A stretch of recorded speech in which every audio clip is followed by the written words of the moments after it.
오늘 말씀에는 다니엘이 이제 본 두 번째 환상에 대한 말씀이 나옵니다. 7장부터 이제 환상에 대한 말씀이 나오기 때문에 좀 내용이 어렵다고 말씀을 드렸죠. 여러 가지 해석을 해야 되고 이제 그런 상황이 있는데요. 우리가 이 다니엘 말씀을 보면서 놓치지 말아야 할 것은 뭐냐면 지금 이 다니엘이 어떤 상황에 있느냐는 거예요. 다니엘은 지금 포로로 끌려와 있습니다.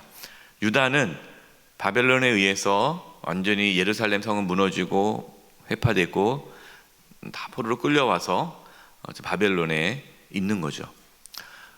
그렇다 보니까 사람들이 어떻게 생각을 하고 있습니까? 기본적으로 생각하고 있는 것이 이스라엘 백성들이 섬기고 있던 하나님은 이제는 아무런 힘이 없다라는 생각을 하겠죠. 그리고 이제 유다 백성들도, 포로로 끌려왔던 백성들도 어떠한 소망이 없이 이렇게 우리는 살다가 죽나 보다 라는 생각을 갖게 되는데, 그것이 아니라는 것을 지금 다니엘 말씀을 통해서 계속해서 주고 계시는 겁니다. 다니엘 7장 이후로 나오는 모든 환상과 내용의 핵심은 유다가 바벨론 포로로 끌려와서 포로 생활을 하고 있다 할지라도 하나님은 여전히 세상의 왕이시고 만왕의 왕이시고 세상을 다스리시는 분이심을 말씀하고 있는 겁니다. 그래서 하나님은 다니엘을 통해서 이 제국의 흥망성쇠를 지금 말씀하고 있는 것이죠. 첫 번째 보았던 환상을 보고 이제 2년이 지난 후에 두 번째 환상을 봅니다. 그 환상은 2절 보니까요, 내가 환상을 보았는데 내가 그것을 볼 때에 내 몸은 엘람 지방 수산성에 있었고 내가 환상을 보기는 을레 강변에 서이니라. 다니엘의 환상을 이제 보았을 때 자기가 어디에 있느냐면 엘람 지방 수산성에 있었다라는 겁니다. 여러분, 이 수산성은요, 바사, 그러니까 페르시아, 이 바사의 수도입니다. 바사의 수도. 그러니까 지금 이 다니엘은 실제로 있는 것은 그곳이 아니죠. 수산성에 있지는 않은데 환상 가운데 자기가 수산성에 있는 것을 보게 됐다라는 거죠. 그러면 지금 이 다니엘의 환상은 바사, 페르시아 제국과 관계가 있다라는 것을 알 수가 있겠죠. 지금 다니엘은 바벨론에 있죠. 그리고 또 다니엘이 본 두 번째 환상에는 두 짐승이 나옵니다. 첫 번째 환상에는 네 짐승이 나왔죠. 네 짐승. 그리고 이번에는 두 짐승이 나옵니다. 그 첫 번째로 본 짐승은 두 뿔을 가진 순양이었어요. 3절입니다. 내가 눈을 들어본즉 강가에 두 뿔 가진 순양이 섰는데 그 두 뿔이 다 길었으며 그중 한 뿔은 다른 뿔보다 길었고 그 긴 것은 나중에 난 것이었더라. 순양이 있어요. 순양. 근데 뿔이 두 개입니다. 근데 두 뿔 중에 한 뿔이 더 길어요. 근데 이 긴 뿔이 나중에 난 뿔이에요. 처음에는 뿔이 하나 있다가 그 다음에 좀 있다가 이제 뿔이 점점 자라면서 이 첫 번째 난 뿔보다 더 길어졌다. 그래서 이렇게 한 뿔이 더 긴 순양을 보게 된 거예요. 여러분, 어제 말씀을 드렸는데 이 뿔은 권세를 뜻한다고 그랬죠. 그래서 뿔은 권세를 뜻하고 다스리는 자, 통치자, 왕을 뜻합니다. 왕을 뜻하는 거예요. 그러면 이 두 뿔은 어느 제국을 의미하느냐? 첫 번째 남뿔은 메대입니다. 메대. 그리고 두 번째 남뿔이 바사, 페르시아예요. 바벨론이 이제 망하는데, 페르시아에서 이제 바벨론이 망하는데, 근데 그 전에 메대가 먼저 그 지역을 점령을 합니다. 그리고 이제 얼마 있지 않아서 페르시아가 메대와 합쳐지죠. 그래서 우리 성경에는 메대와 바사 이렇게 표현을 나옵니다. 그래서 메대와 바사가 이게 하나가 되어서 한 나라를 제국을 이룹니다. 그래서 이렇게 순양 하나가 뿔이 두 개 있다라는 표현이 나오는 것이죠. 4절 보겠습니다. 내가 본즉 그 순양이 서쪽과 북쪽과 남쪽을 향하여 받으나 그것을 당할 짐승이 하나도 없고 그 손에서 구할 자가 없으므로 그것이 원하는 대로 행하고 강하여졌더라. 그 순양이 서쪽과 북쪽과 남쪽을 막 향하여 받는데 당할 짐승이 없다라는 거죠. 이것은 이 페르시아 제국이 아주 강한 제국으로서 이 페르시아 제국을 감당할 만한 나라들이 없다라는 것이죠. 여러분, 이 두 번째 환상에서는 이미 바벨론은 사라진 겁니다. 예, 그래서 바벨론은 이미 이제 메대와 페르시아에 의해서 멸망당하고 이제 이 페르시아가 큰 제국을 이룰 것이다라는 거예요. 그런데 또 다른 짐승이 나타나죠. 5절 보겠습니다. 내가 생각할 때에 한 순염소가, 아까는 순양이었잖아요. 근데 두 번째 나타난 짐승은 숫염소예요. 여러분, 양이 셀까요? 염소가 셀까요? 염소가 더 막 딜받지 않습니까? 더 거칠지 않습니까? 그러니까 이 순양, 처음에 나타난 양보다는 더 강력하고 더 포악하고 더 막 이렇게 힘 있는 짐승이 나온 거죠. 순염소가 서쪽에서부터 와서 온 지면에 두루다니되 그 염소의 두 눈 사이에는 현저한 뿔이 있더라. 이 염소 두 눈 사이에 뿔이 아주 그냥 큰 뿔, 도드라지는 뿔이 있다라는 거예요. 이 다니엘이 본 이 두 번째 짐승, 이 순염소는 어느 나라를 뜻할까요? 그리스 제국을 뜻합니다. 이 그리스가 이 서쪽에서 이쪽으로 이제 건너와서 이제 다 점령을 하죠. 6절과 7절이에요. 그것이 이 순염소가 두 뿔 가진 순양, 곧 내가 본 강가에 섰던 양에게로 나아가되 분노한 힘으로 그것에게로 달려가더니 내가 본즉 그것이 순양에게로 가까이 나아가서는 더욱 성내어 그 순양을 쳐서 그 두 뿔을 꺾으나 순양에게는 그것을 대적할 힘이 없으므로 그것이 순양을 땅에 엎드려뜨리고 짓밟았으나 순양을 그 손에서 벗어나게 할 자가 없었더라.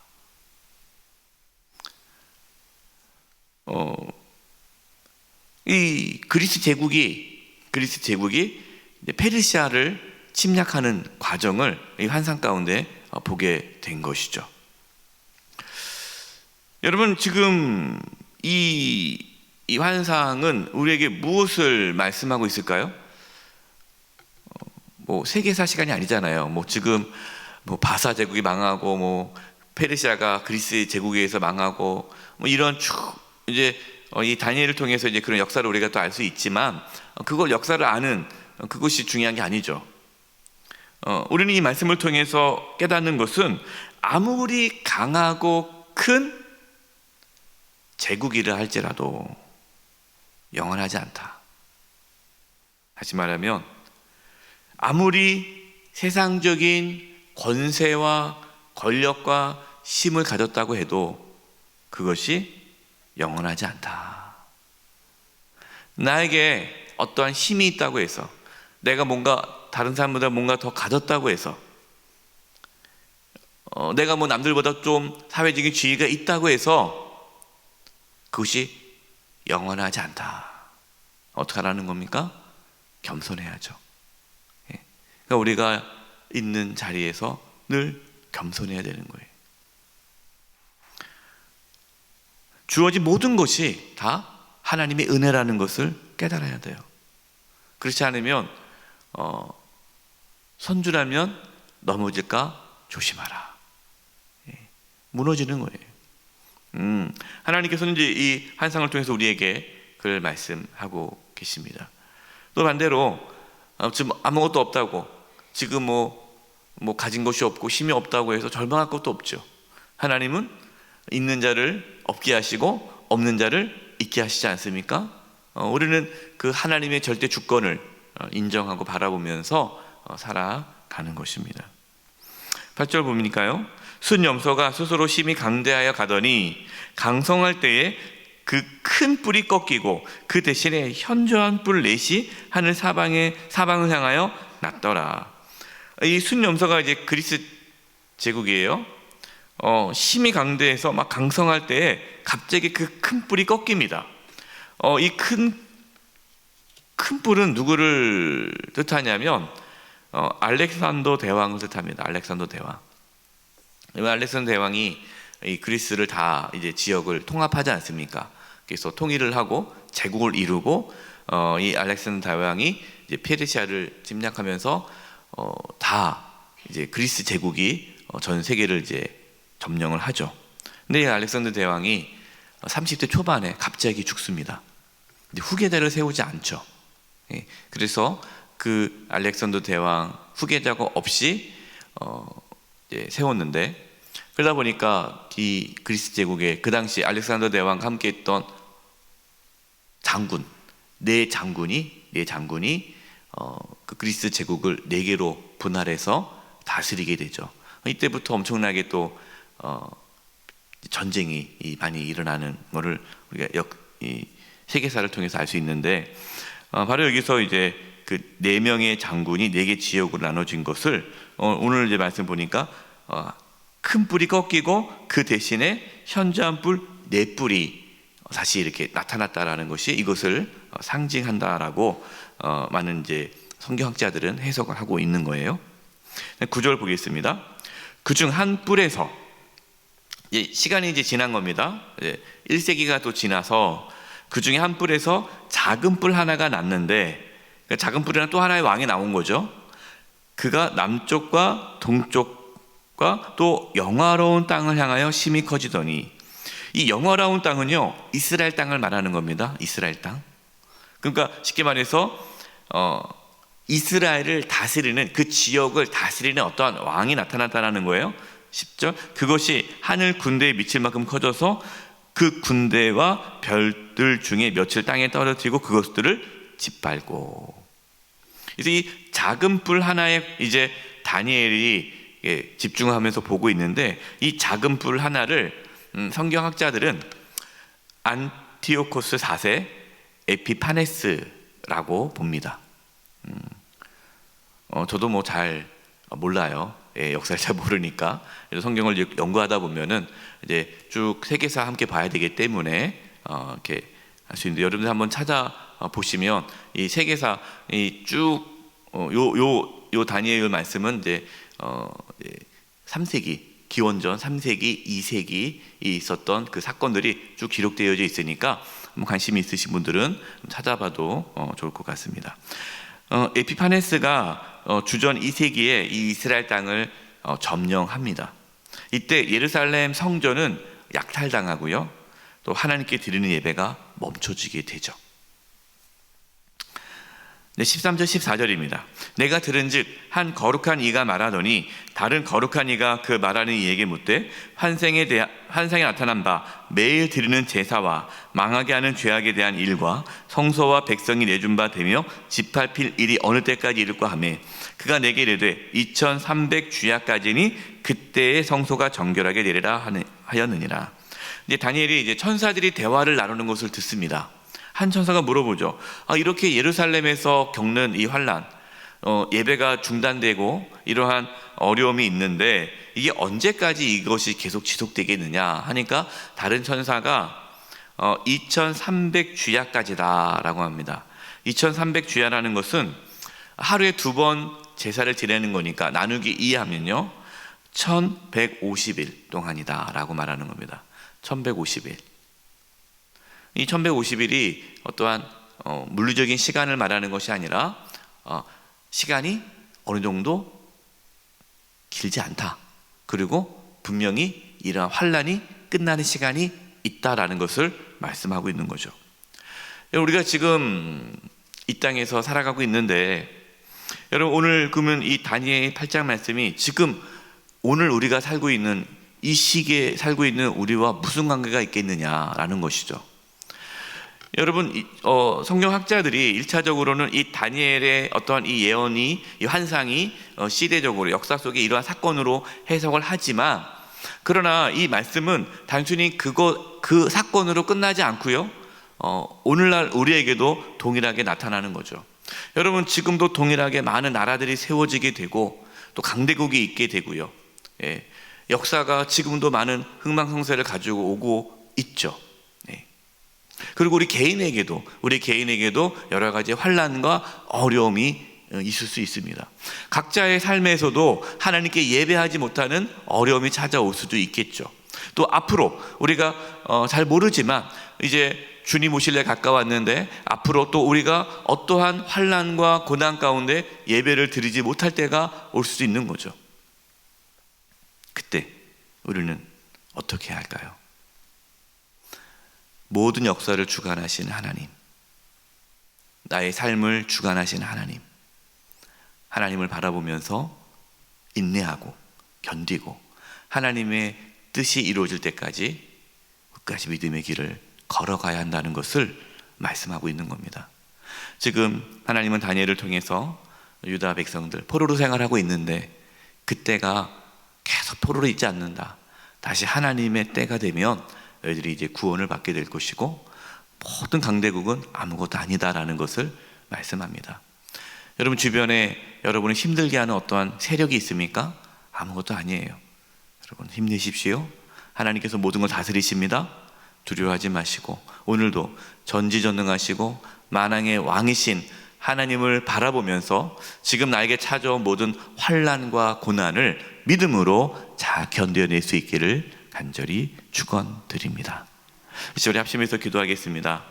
기도할 것은 하나님 우리에게 믿음을 부어주시되 하나님께서 모든 만물을 다스리시고 모든 역사를 주관하시는 만왕의 왕이심을 우리가 깨닫게 해주시고 믿게 해주셔서 지금 내 삶에 찾아온 모든 환난과 고난과 역경 여러 가지 어려운 문제들을 또 믿음으로 바라보며 이겨낼 수 있게 해주시고 하나님 우리에게 또 믿음을 부어주셔서 또 하나님의 구원이 임할 때까지 또 견뎌낼 수 있는 그런 은혜가 있게 해 주시옵소서. 두려워하지 않게 해주시고 까지 하나님을 바라보게 해 주옵소서. 합심해서 기도하겠습니다. 하나님 아버지 제가 기도합니다. 아버지 저희들 연약합니다. 부족합니다. 아버지 하나님 그러나 하나님께서 모든 만물을 다스리시고 아버지 만왕의 왕이심을 지향 고백합니다. 하나님 아버지 두려워하지 않게 해주시고 세상의 모든 염려와 근심으로부터 자유케 되게 도와주시옵소서. 두려워하지 말라 내가 너와 함께함이라. 하나님 만왕의 왕이신 하나님을 바라봅니다. 아버지 하나님 통치자이시고 주관자이신 하나님을 바라봅니다. 하나님 모든 나라 민족을 세우시고 무너뜨리시는 하나님의 권능을 바라봅니다. 하나님 아버지 사랑하는 성도님들 두려워하지 않게 해주시고 하나님을 바라보게 도와주시고 지금 우리 가운데 찾아온 모든 환난과 고난과 역경을 또 믿음으로 이겨낼 수 있도록 도와주시고 하나님 저희들을 구원하여 주시고 또 모든 환난에로부터 저희들을 건져 주시옵소서. 하나님 인내할 수 있게 해주시고 그러니까 주님을 바라보며 나아갈 수 있도록 역사하여 주시옵소서. 하나님 모든 역사를 주관하시는 하나님 저희들에게 믿음을 부어주셔서 이 세상 살아가면서 두려워하지 않게 해주시고 모든 역사를 주관하시는 하나님께 모든 것을 맡기며 담대히 살아가게 하여 주시옵소서. 지금 우리의 삶에 찾아온 모든 환난과 고난과 역경을 이겨낼 수 있도록 하나님 믿음을 더해 주시고 또 이 모든 환난에서 저희들을 건져 주시옵소서. 끝까지 인내하며 믿음의 길을 걷게 하여 주시옵소서. 예수님의 이름으로 기도드립니다. 아멘.